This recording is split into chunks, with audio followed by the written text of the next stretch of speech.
Hello guys, welcome back to Chalkverse and we are back with some La Liga action. It was Real Madrid versus Valencia, Madrid's chance to put a lot of pressure on Atletico Madrid, and what a phenomenal game it was. Yep. Let's get into the game. Let's talk about each and everything what happened. It was an absolute drama and आप सभी ने भी enjoy किया ही होगा.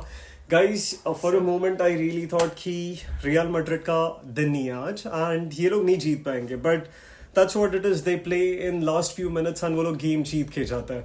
अब game जीते ही है तो एक बाय एक हर एक इवेंट की हम बात करते हैं. ये जो सिनेमा हम कह रहे हैं, everyone is terming this match as a cinema, तो डिस्कस करते हैं कि सिनेमा में होता क्या है. Absolutely. So किससे शुरुआत करें? First off देखते हैं जहाँ पे हम वैलेंसिया को अप्रिशिएट कर सकते हैं because they genuinely played well. Their striker Hugo scored a goal which was again a bit controversial because जो ball win किया था that was potentially a tackle to the player, not to the ball. But ठीक है, referee didn't see that. The goal was given. It is 1-0 down. First half इधर ही close हो जाता है. Valencia is just dominating throughout the first half. और first half में कुछ real Madrid के साइड से कुछ एक्सेप्शनल भी ऐसा होते हुए हमें नहीं दिखा. Wingers were not working. Vinicius का trickery was not that impactful as well as Rodrigo उस साइड पे कुछ ज्यादा कर नहीं रहता है. And Valencia, after that goal, they were just sitting back and they were defending really well. For a time, I felt as if उनके आग में ना prime Juventus आ गया. Because even if you try to dribble them, वो सीधा उड़ा देंगे. उन्होंने कुछ 16 to 18 fouls commit किए इसी range के बीच में, 15 to 20 के बीच कुछ है, जो बहुत ज़्यादा होता है considering a match at this level. Because ये कोई final या UCL वगैरह कुछ नहीं है. Absolutely. Again, second half started with similar struggles. Madrid was slowly getting into the game. 70 plus minutes पे Vinicius Junior chooses to get a red card for himself. Yep. Now, what is your opinion on this? So I somewhere feel that it was a clear red card. Whatever you are, what sort of a player you can be, you might be the biggest winger on this planet, but no one gives you fucking right to just push the player या फिर उसके face पे ऐसे तुम जाके neck पे या face पे जाके ऐसा shove तो नहीं कर सकते तुम. I feel similar things. I feel कि while ठीक है, I can see कि the incident was very basic. उसने डबली मारा, Vinicius ने कुछ किया. I know कि there is no damage happened. There was no harm caused potentially. But current VAR उसको red card देने वाला है. It was a red card and it's done. So can't be helped. Now Real Madrid का सोचो. You're into 75 plus minutes, some 75th minute पे ये हुआ था. You're 1-0 down. तुम्हारा already attack work नहीं कर रहा था. Your best winger, your most informed attacker is now out. And now you're a 10-man down team.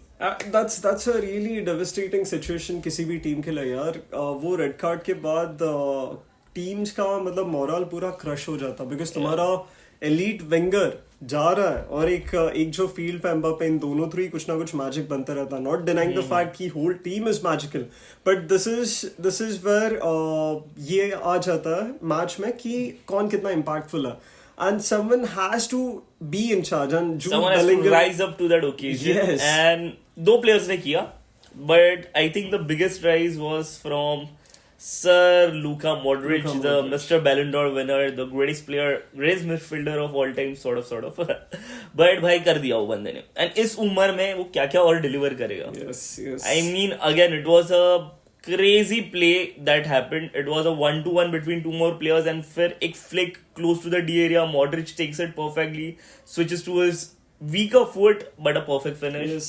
1-1. Hats off to Ancelotti also. उसके substitutes काफी spot on थे. He somewhere also realized कि Mendy is not a great option in terms of attacking, and this is where we need to push. And it's a brave move or a bold move कि तुम 10 men होते हुए भी you have this aspiration You're to playing push. attacking football. भाई Yes. सारे teams तो ऐसा पाक द बस कर देते हैं कि forget छोड़ो अभी और खाना नहीं है and देखते हैं क्या होता है. Yes, but Ancelotti had a different Insane. approach. And talking about Modric's goal, वहाँ पे हमने देखा कि उसने उसके वीक फुट से फिनिश किया, वो भी आउटसाइड फुट से finish. And this clearly shows कि क्लास क्या होता है. It's not an easy finish होके तुम्हारे वीक फुट से out of the foot finish वो कर पाना. He's what now? He's 39, 40? 39, around 38, 39. भाई क्या मतलब ऐसा भी नहीं कि वो पेनल्टी मार रहा है, फ्री किक मार रहा है. No, he's freaking in the play. He's getting through the defenders, scoring the goal. And हम सिनेमा की बात कर ही रहे जहाँ पे बेलिंगम ने पेनल्टी मिस किया था.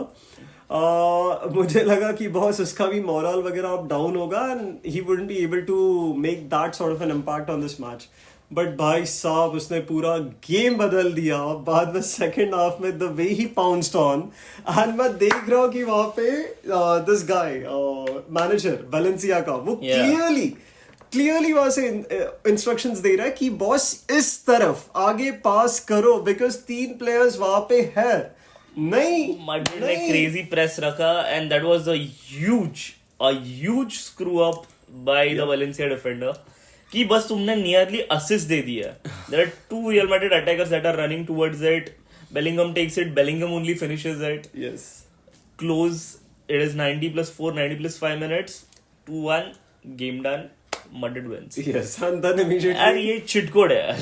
And then immediately Ancelotti ने एक डिफेंडर भी उतार दिया पिच पे कि बॉस नाउ डिफेंड बट ये करने के बाद भी स्टोरी में अभी भी ट्विस्ट थी कि जहां पे उनका एक विंगर आता ऑन पिच एंड वो विंगर इमीडिएटली राइट विंग से अंदर आते आते ही टेक्स ए शॉट जो जाके पोल को लगता.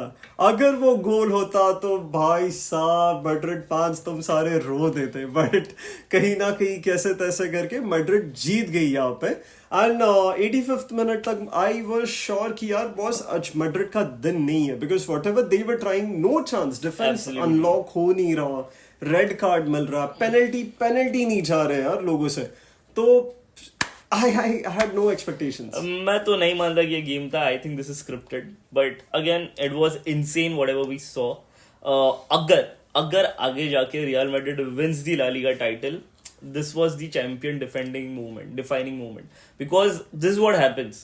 You get low, you have that one odd game जहाँ पे तुम nothing is working for you. तुम 1 man down हो, तुम 10 man team के साथ खेल रहे हो, the other team is already ahead. तुमने still वो point lose नहीं किया. It's not even that you equalized, you fucking won the game. You got all of the 3 points. Now you're pushing Atletico Madrid, you're putting pressure. And I think अगर बाहर से Atletico के साथ ऐसा similar situation आएगा, the chances of them recovering all 3 points out of it is tough. Yes.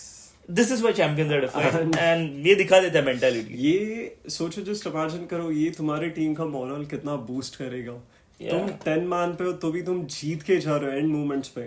Do you really think they would be scared of any team आगे मतलब if they keep on with this momentum वो लोग डरेंगे किसी team से?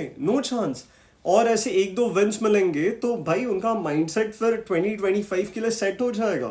Yeah, I think वो लोग का mindset already set है and Madrid is at the end Mr. UCL वाला टीम तो it's gonna be fun.